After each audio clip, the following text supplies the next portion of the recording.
My stepdaughter threw a lavish party on her birthday, in my house, with my staff, using my name to impress the crowd. I wasn't invited. She laughed and said, "You're just mom's husband, not my family." I watched the whole thing from the security cameras. The next morning, what happened next was rather unbelievable. I will tell you everything. First, let me quickly thank you for your continuous support. This means a lot to us. If you enjoy the stories we share, kindly subscribe to this channel. It will be great if you can leave a comment on which city you are watching from. We might just give you a shout out in our next story. Today's special shout out goes to Simon Kane from London. We are glad you enjoy our stories. Now let's go deeper into the story. I always knew I wasn't her father, but I didn't expect to be invisible. There's a difference, you know, between not being blood and not being acknowledged. Her name's Camilla. She came into my life when she was 13, arms crossed and eyes full of suspicion, like she was already sizing me up as some temporary fixture her mother had dragged in. I gave her space.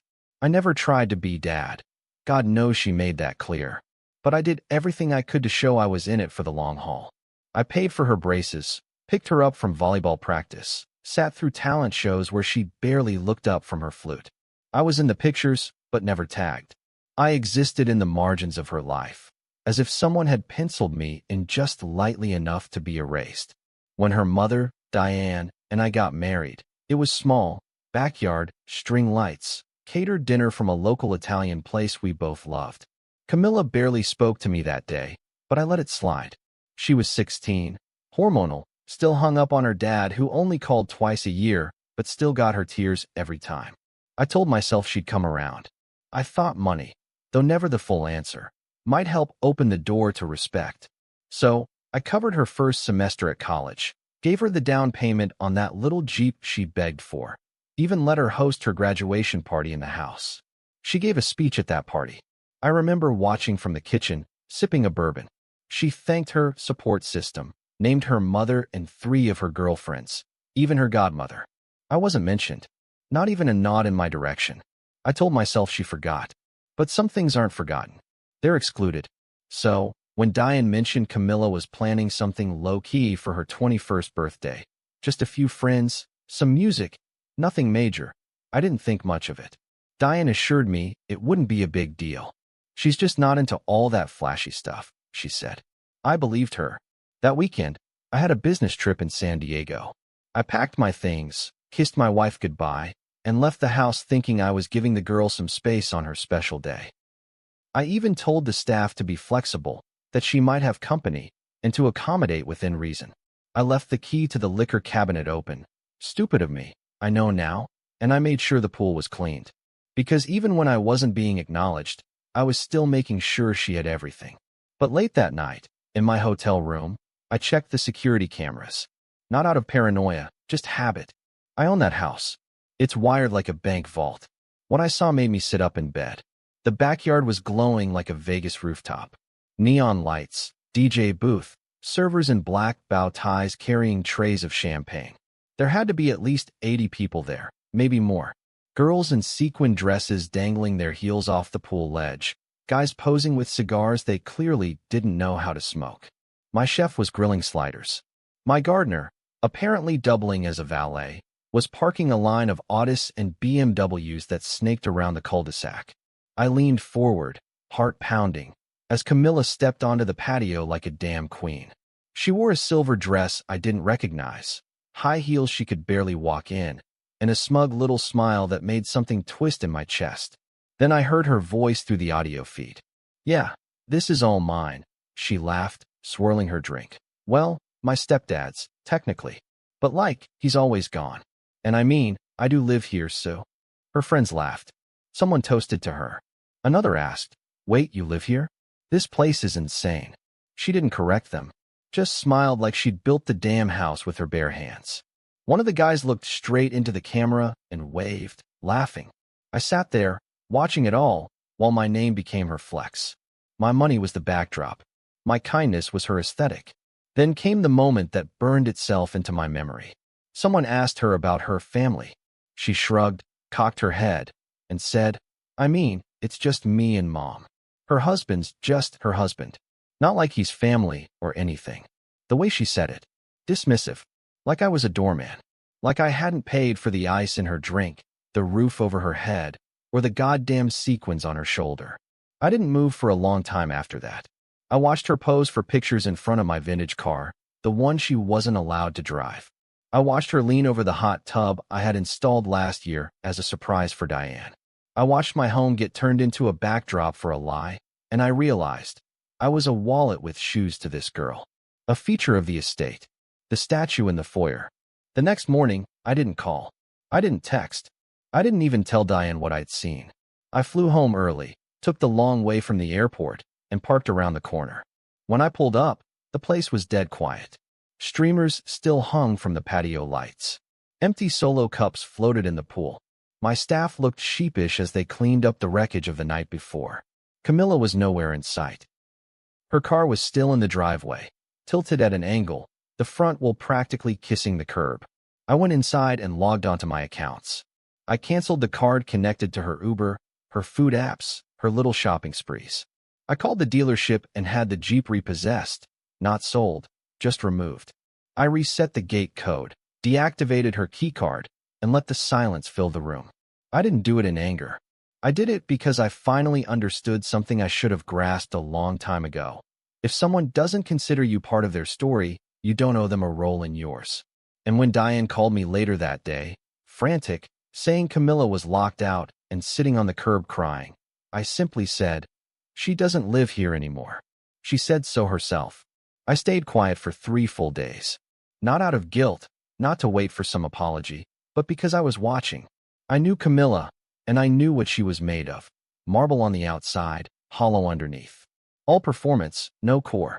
Her world was built on image, on curated selfies, brand name alignments, the illusion of effortlessness. So I sat back, watched her Instagram stories dry up, saw her post an old photo with a vague caption, "Sometimes people change," and then disappear from her followers' feeds entirely. The silence, I assumed, was suffocating her. That was the real punishment. Not the car, not the money, but irrelevance. Diane, of course, was livid. The first night, she stormed into the room while I was reading and tossed her phone onto the bed. "You locked her out? You took her car? Are you kidding me, Nathan? She's your daughter." I didn't flinch. I kept my eyes on the page, then calmly said, "She made it pretty clear I'm not. And I'm tired of paying to be disrespected." Her face twisted, like I'd slapped her. "She's 21. She was drunk. She was showing off. You're a grown man, Nate." I put the book down, finally meeting her eyes. "And she's been showing off for years." This time, I just decided to listen. She stared at me like I was someone she'd never met before. Maybe I was. Maybe, finally, I was becoming someone who wouldn't be used as a human ATM in exchange for cold shoulders and fake gratitude. It wasn't about the money. It never really was. I could afford her party 100 times over. I could have thrown her a bash 10 times bigger, flown in celebrity DJs, gifted her a Rolex if I'd felt inclined. What hurt was the sheer audacity, the entitlement of it all. She used my home, my resources, my reputation to elevate herself, then cut me out of the picture like a bad photo crop. Not even an invite. Not even a text. I watched the whole thing like a stranger tapping through someone else's life. It wasn't the exclusion that broke me. It was the erasure. And when she posted those birthday photos, tagged the location, bragged in the comments, not one mention of me. Not one thank you. Not even to Diane, really.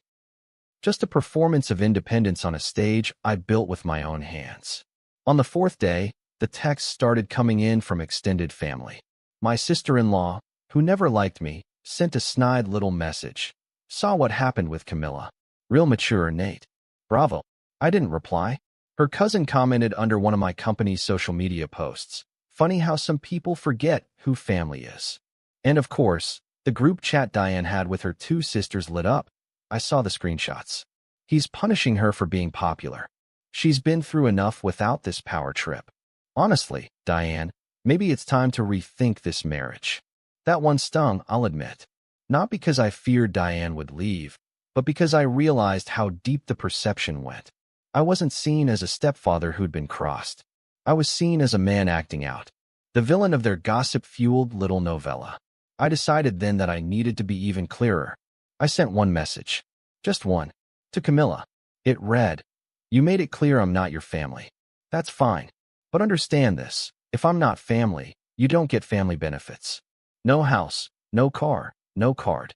Not until you start treating me like a human being instead of a prop in your life." She didn't reply. I didn't expect her to, but I knew she read it. She always had her red receipts on, performative, just like everything else. Later that week, a friend of mine, George, came over. He was the kind of guy who'd seen it all.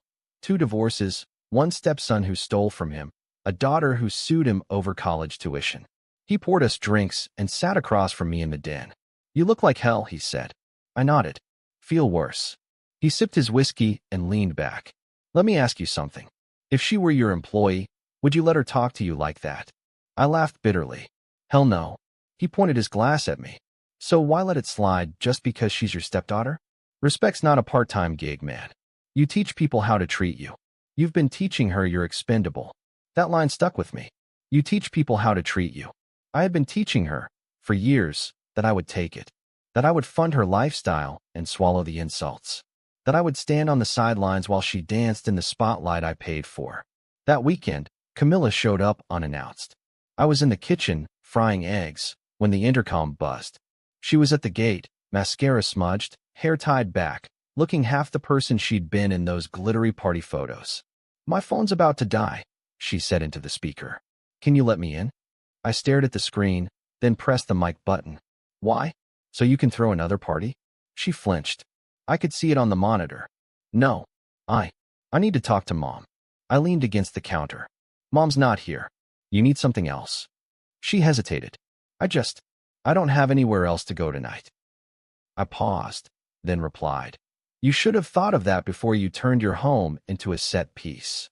Then I clicked the intercom off. The camera showed her standing there for a few more minutes, then walking back toward the curb, shoulders slumped. She sat down on the sidewalk, phone in her lap, staring at nothing. I watched her for a while. Not out of cruelty, out of disbelief. That was the same girl who toasted herself 4 nights ago. The same girl who said she'd made her own life. Now she was crying in borrowed shoes, on a street she no longer belonged to. That night, Diane came home late. She walked in, dropped her keys on the table, and looked at me with tears in her eyes. She slept at her friend's place. On a couch. She didn't eat all day. I didn't say a word. I just cleaned the pan, set it on the rack, and walked past her into the hallway. Because at that moment, I understood something so clearly it hurt. I wasn't the villain. I was the consequence. The next morning, I woke to silence. Not peace, just the absence of noise. Diane had already left, probably to see Camilla, probably to beg her to come home, or at least come to her senses. The house felt like a museum. The remnants of Camilla's party were gone by now. The streamers, the drink rings on the teak tables, the smell of smoke lingering around the patio furniture. I walked into the kitchen and made coffee the same way I always did, grinding the beans slow, savoring the crackle and crunch, because routine had always been my rope in chaos. But this morning, it felt different. This time, the routine didn't ground me. It revealed the emptiness. The coffee didn't smell richer, the house didn't feel cleaner. It just felt hollow. I sat at the breakfast bar and pulled out my laptop, scrolling through news, email, the usual noise. But then, instinctively, maybe out of some strange guilt, I opened Instagram. I didn't follow Camilla, but I didn't have to. She was public. Always public. She wanted the world to see her. The first photo was still there, the infamous birthday shot. Her on the marble steps of my house in that silver dress, one hand in the air, a champagne bottle in the other, the caption, "Born to Shine." It had over 6,000 likes. Dozens of comments. "Queen, living your best life.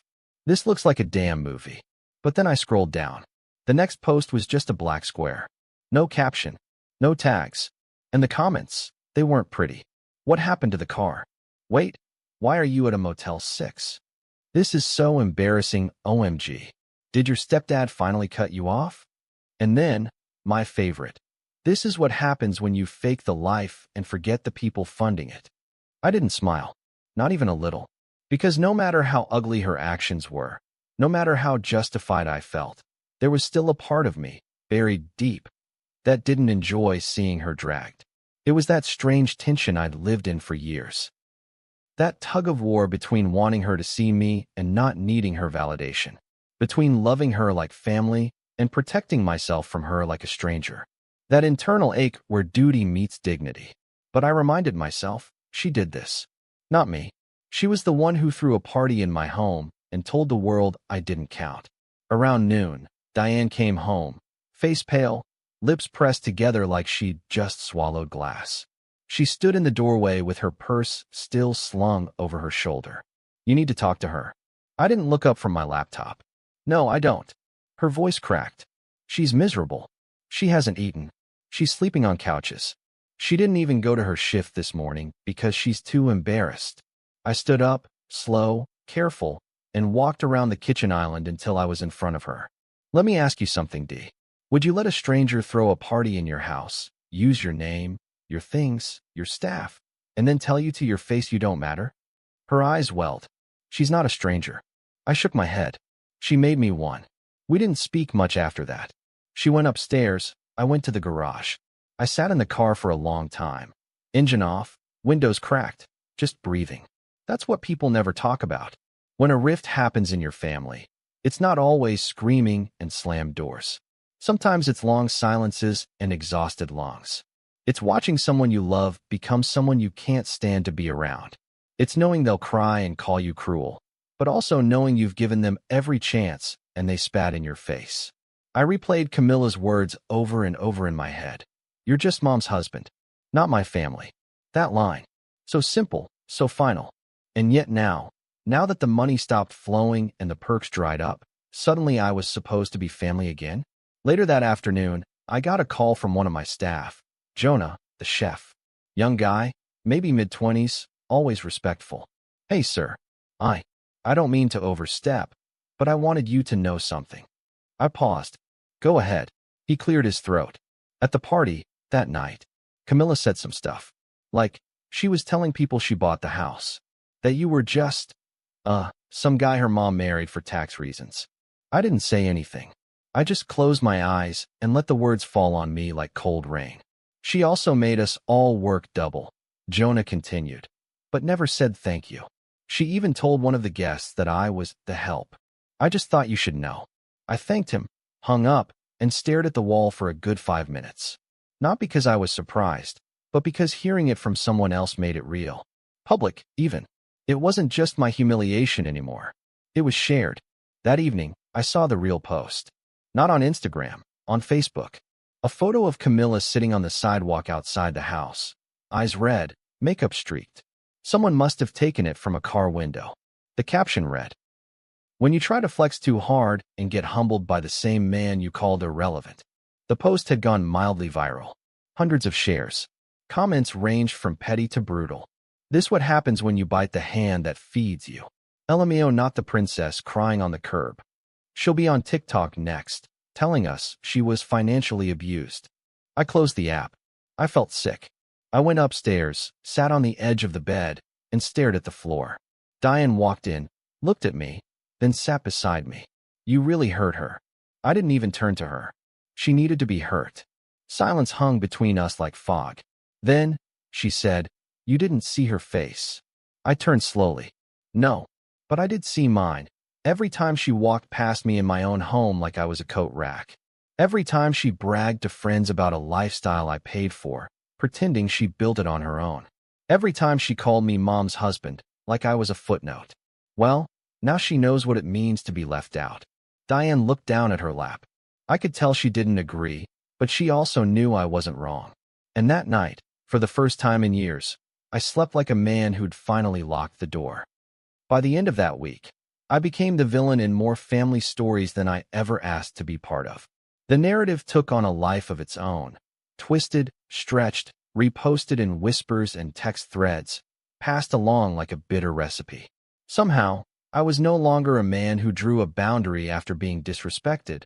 I was now the cold-hearted stepfather who threw a young girl into the street over a birthday party. It didn't matter that the house was mine, the staff were mine, the life she paraded around as her own was mine. None of that detail made it into the version people wanted to believe. People love a monster when it fits their agenda. And Camilla? She handed them the pitchfork. The calls came in first. My mother-in-law, who hadn't spoken to me directly in over 2 years, left a voicemail. You've always been too strict with her. She's not your daughter. Maybe if you remembered that, this wouldn't have happened. I played it twice, not because I didn't hear her the first time, but because I needed to feel the weight of it. Not my daughter. There it was again, the recurring echo. Not just from Camilla, but now from her whole damn chorus.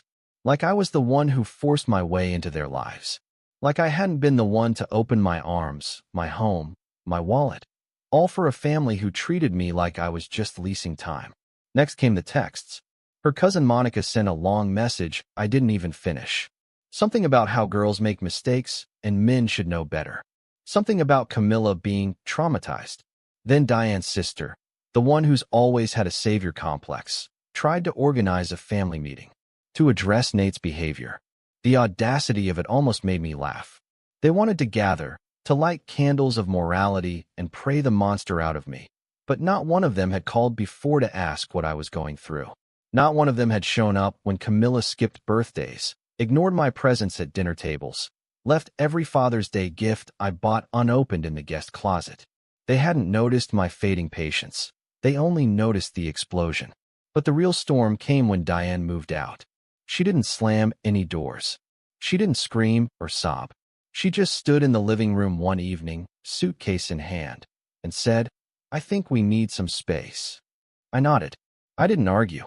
I didn't even ask how long. I knew the answer. As long as it took for her to decide who she really stood with. Camilla had been her whole life for 2 decades. Me? I'd been her partner, sure, but I wasn't woven into her blood. I was a late chapter in her story, and now she was flipping back to the part where things felt simpler, where loyalty didn't require questions. I spent the following week in a house that echoed. I worked during the day, took calls from investors, sat in boardrooms where people respected me, then came home to silence. The chef didn't come in that week. The cleaning staff kept their distance. Even the dog. Camilla's mutt, I ended up walking more than she ever did, had been taken to Diane's sister's place. And for the first time in years, I realized how much of my life had been consumed by other people's needs. How I'd molded myself into the infrastructure of their comfort while asking for nothing but acknowledgement. I thought of all the times I paid tuition without being told thank you, bought gifts that were met with shrugs, listened to complaints without interrupting, all while being framed as the outsider in my own home. It wasn't just about the party. It was about the years before it. George came by again, uninvited, holding 2 coffees and wearing that same seen-it-all smirk. He sat down, handed me a cup, and said, "So, I heard you're officially the devil." I chuckled, mostly because I didn't have the energy to correct him. You'd think I kicked her out with nothing but a duffel bag and a scarlet letter. He leaned back. That's the thing about entitlement, man. The second you stop feeding it, you become the enemy. I nodded slowly. She used my name like a prop. Lied to people about what she owned. Made a fool of me. He shrugged. Yeah. And now she's paying rent on shame. Let her. She'll survive. I looked out the window, where the sun was just starting to dip. Diane moved out. He raised an eyebrow. She'll be back. I wasn't so sure. Camilla, meanwhile, was unraveling. I knew this not because I stalked her accounts, but because people sent me things. Screenshots. Stories. She'd started a private Instagram, the kind people make when they want to cry in aesthetic lighting. Posts about betrayal. About learning who really loves you.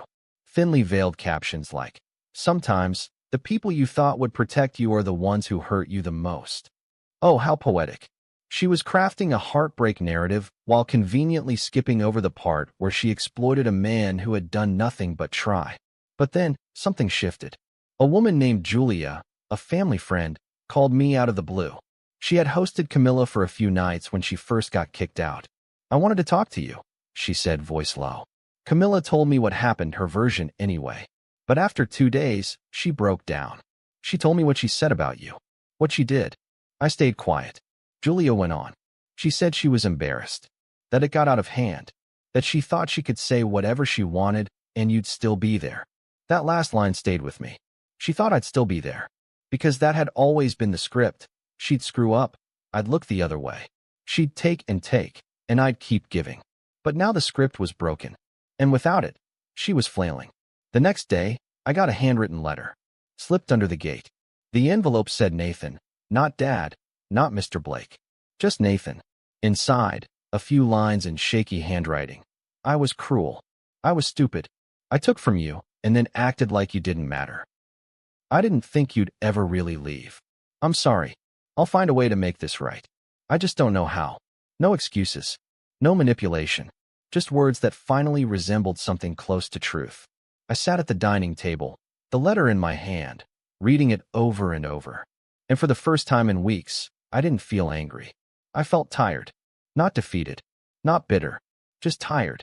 Because all I ever wanted was to be seen. Not worshipped. Not adored. Just seen for what I gave, for who I was, for what I endured. And now, maybe, she finally did.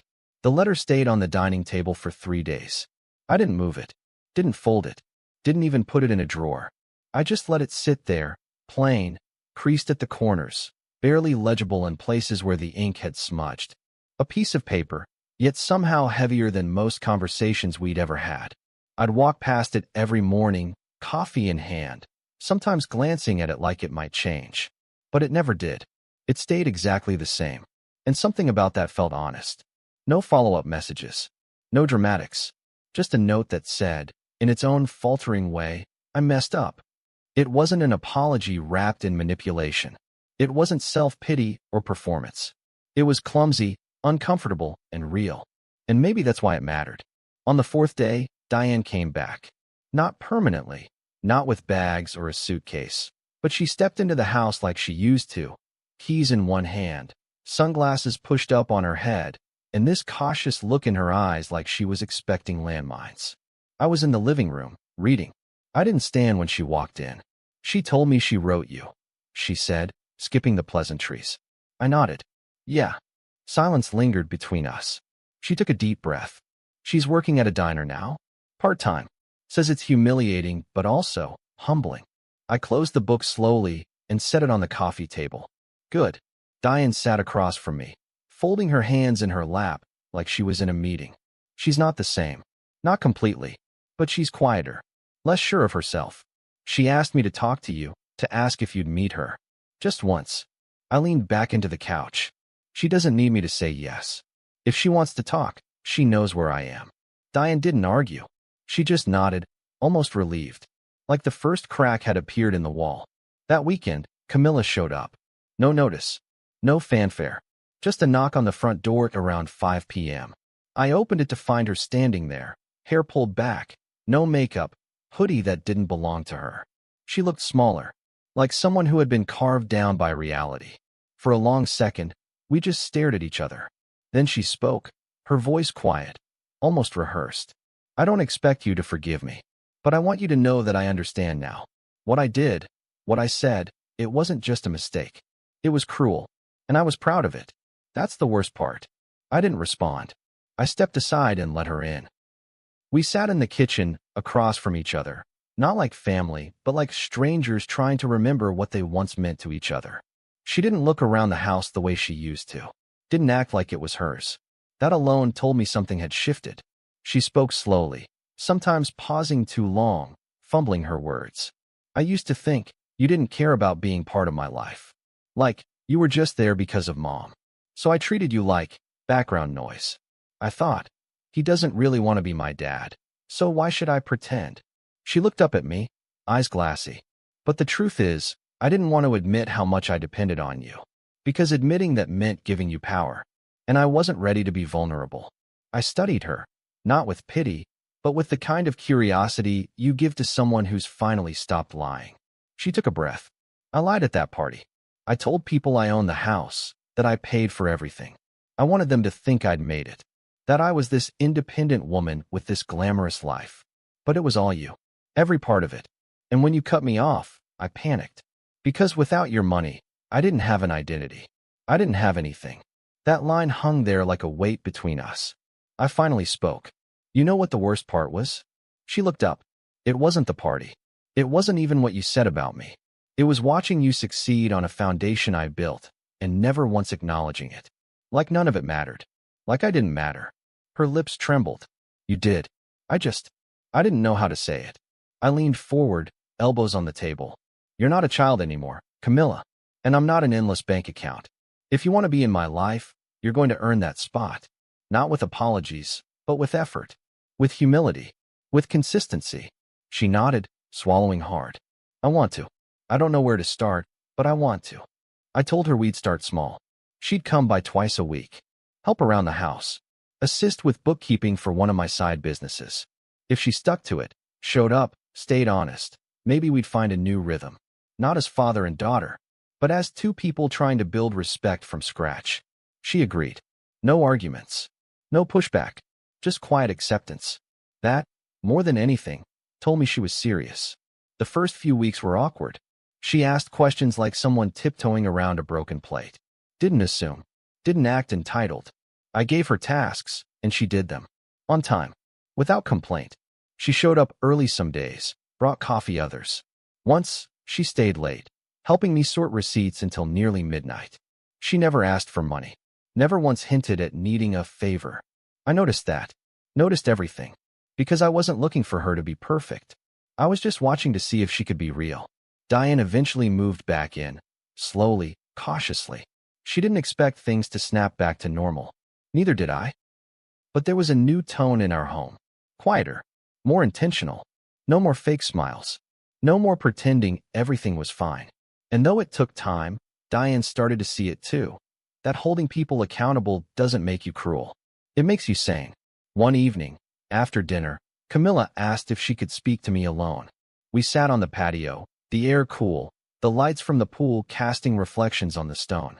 She turned to me and said, I know things are different now, and I don't want to push. But if there's a way, I'd like to earn my way back into the family. Not just the house. I didn't answer right away. I just looked at her, really looked at her. And then I said, you're on the right path. Just keep walking it. And that was enough.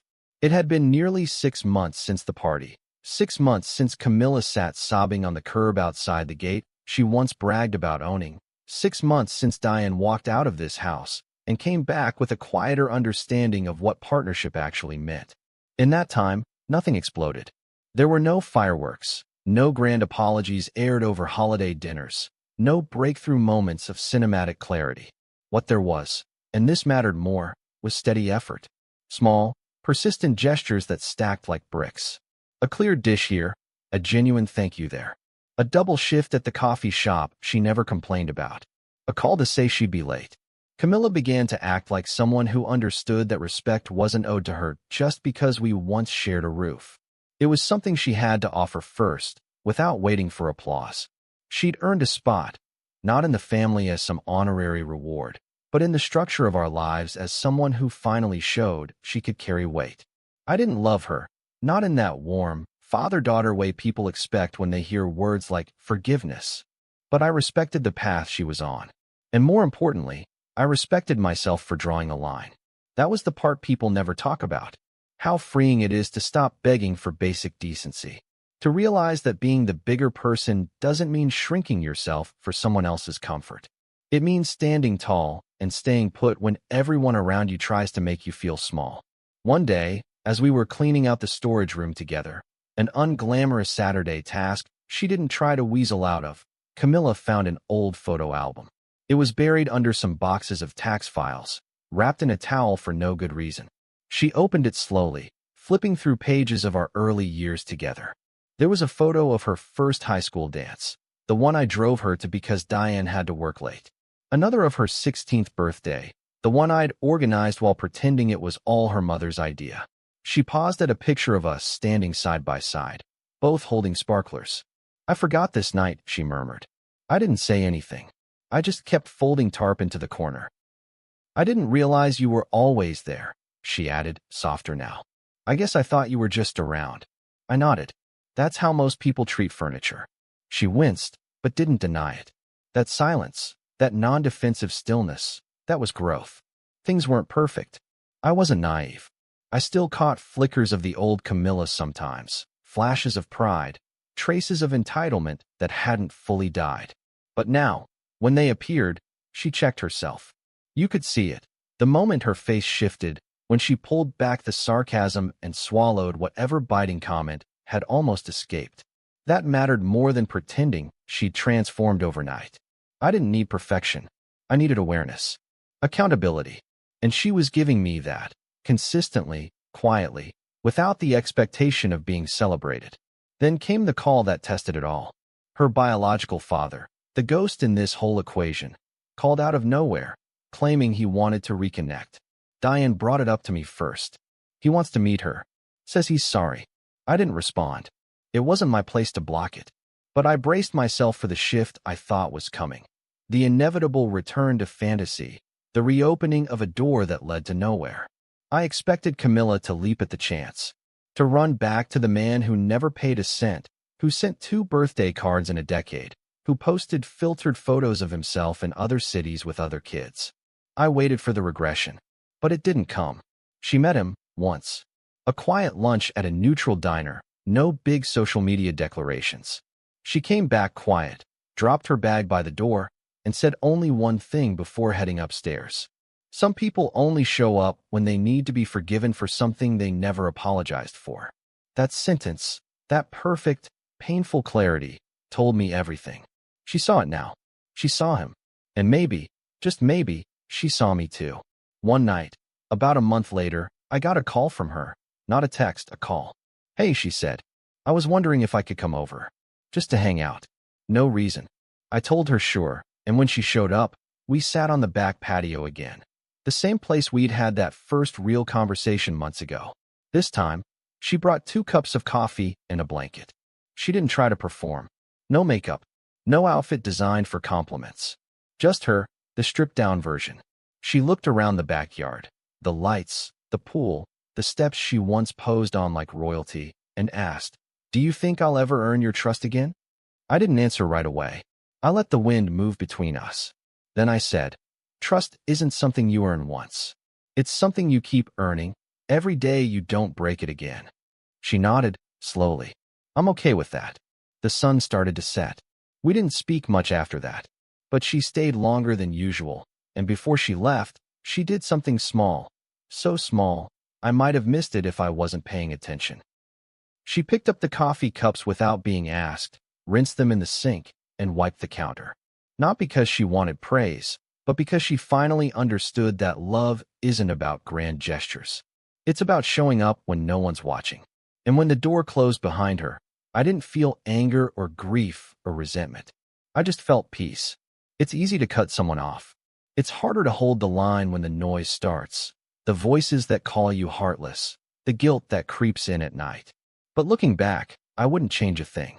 I needed to draw that line, not to punish her, but to protect myself. And maybe, just maybe, to give her the chance to grow outside of entitlement. She had to lose everything to learn how to earn anything. And I had to be willing to watch her fall, knowing that catching her again wouldn't teach her a damn thing. Some people say family is unconditional. I don't believe that anymore. Family, real family, requires effort, respect, and mutual care. Without that, all you've got are people with shared history and nothing else. I still don't know if she'll ever be my daughter. But for the first time, I'm willing to let her try. Have you ever had to teach someone that love without respect isn't enough? Drop your thoughts in the comments. I want to hear your take. I wasn't being cruel. I was finally protecting myself. Sometimes the best thing you can do for someone is stop letting them walk all over you. If this story hit home for you, make sure to like, share it with someone who needs to hear it, and subscribe for more real-life stories about drawing boundaries and standing your ground. See you soon in the next story.